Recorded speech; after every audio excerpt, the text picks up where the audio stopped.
Hello YouTube, this is Morgan Airspeed Prime here with my next Teenage Mutant Ninja Turtles 2012 episode review. This one's going to be for Season 2, Episode 19, The Wrath of Tiger Claw.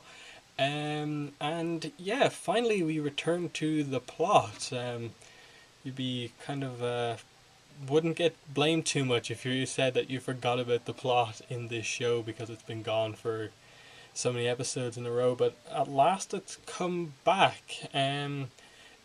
With a kind of Karai focused episode, and I was kind of very happy to see that this is the episode where she finally accepts the truth, finds out for sure that Splinter is her true father, and we even have at the end of the episode Shredder admitting as much as well.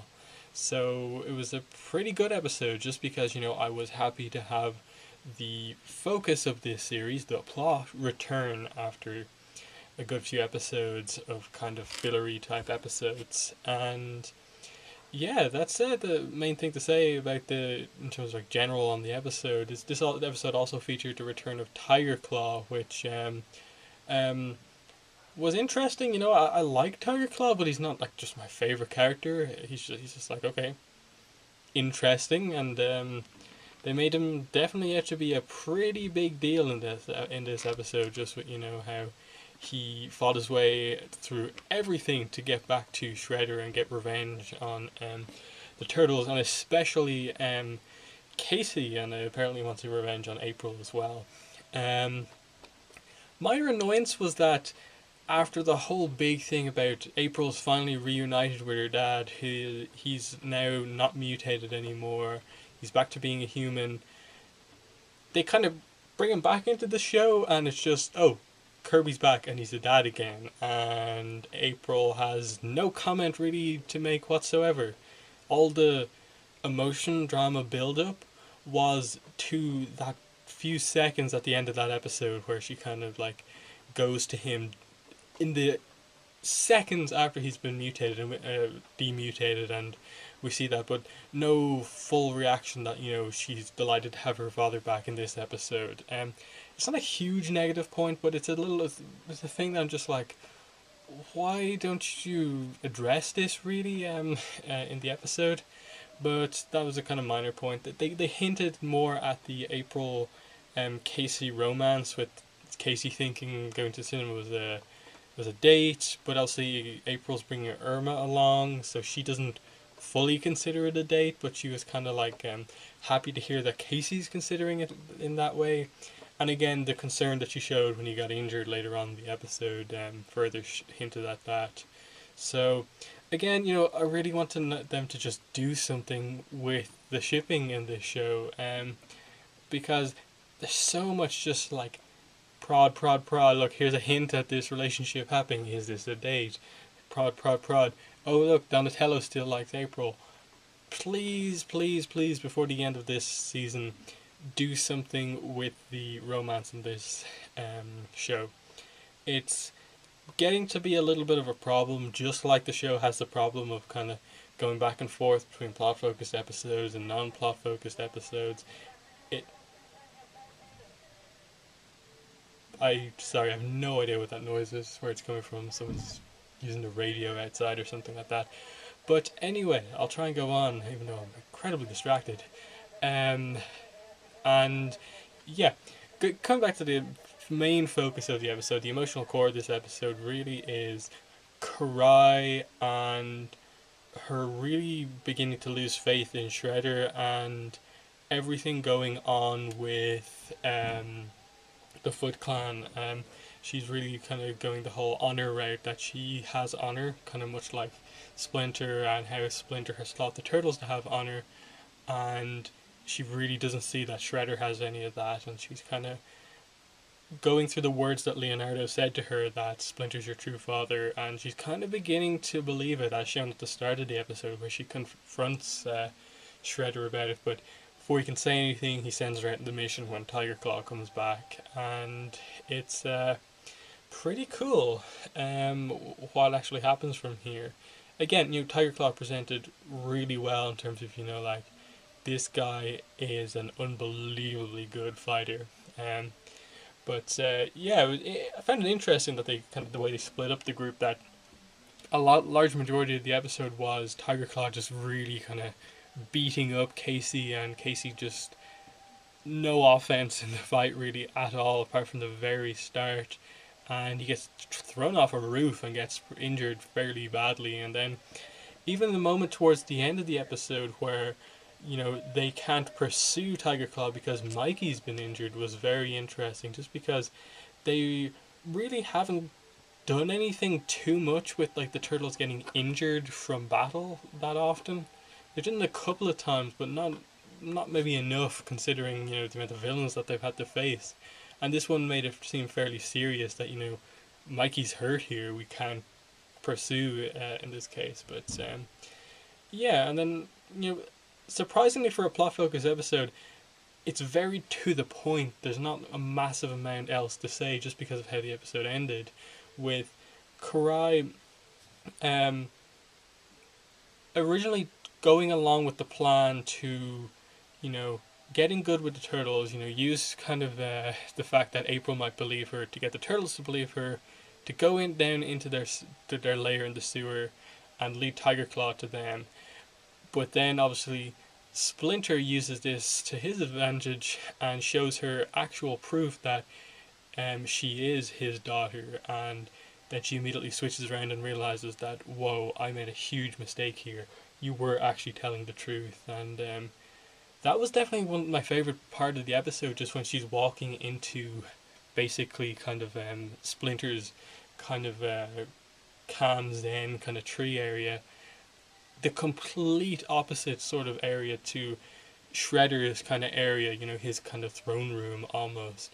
Just that place is full of like evil, that sort of atmosphere.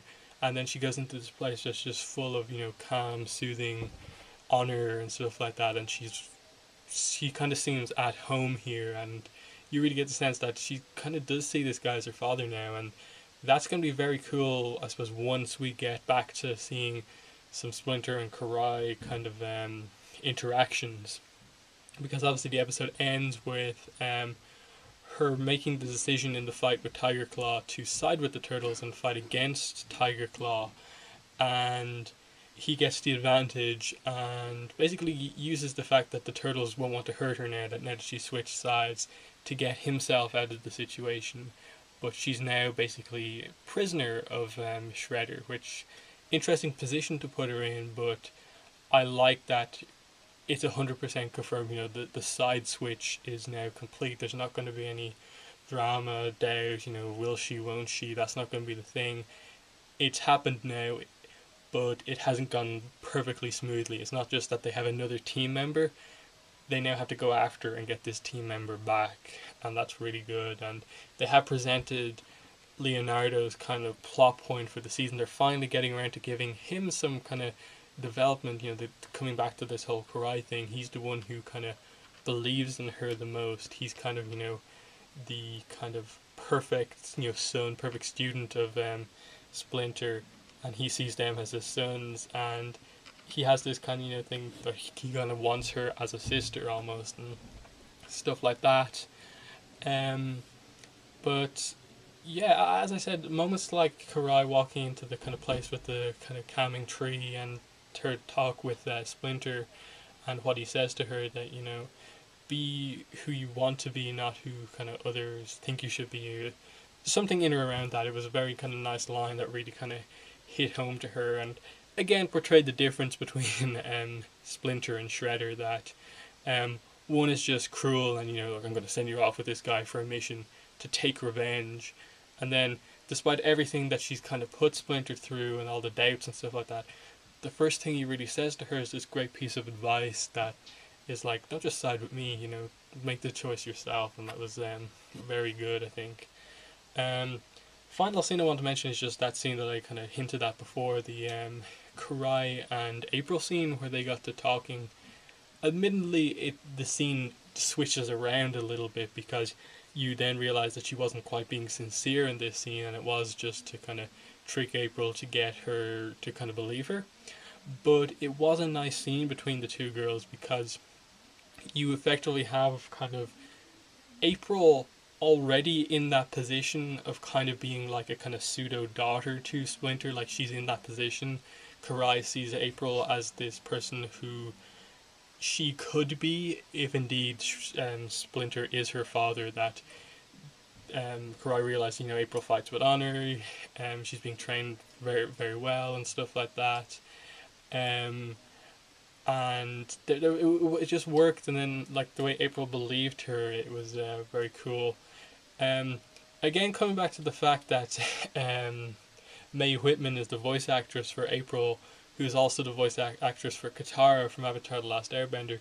It very much had a kind of Crossroads of Destiny kind of style feel to it, where like her two characters, they're one of the characters to believe this kind of character that's going back and forth between good and evil, and then because of an action of her, she kind of gets a little bit betrayed. So there was a kind of like nice Avatar kind of almost reference there with the position they placed a Mae Whitman character in. But on the whole, very solid episode. Wouldn't say amazing, but some very good stuff happened in terms of the plot moving forward at last. And there's still a good few episodes left in the season. 20, 21, 22, 23, 24, 6, like 7 episodes I think still left in the season. So there's still a long way to go. I just hope that they stick with the episodes being plot focused from here on out, and that next episode is not just a return to, silliness or anything like that. Yeah, that's pretty much all I had to say. Again, nice, good plot focused episode, but not as much to say about it as I think some of the other plot focused episodes that we've had in the past. Just because it was fairly to the point, some big things happening, just not much like super specifics on it. Definitely interesting to see where they go with Tiger Claw in terms of overall kind of arc on the series. Are they going to explain how he lost his tail and all this other sort of stuff?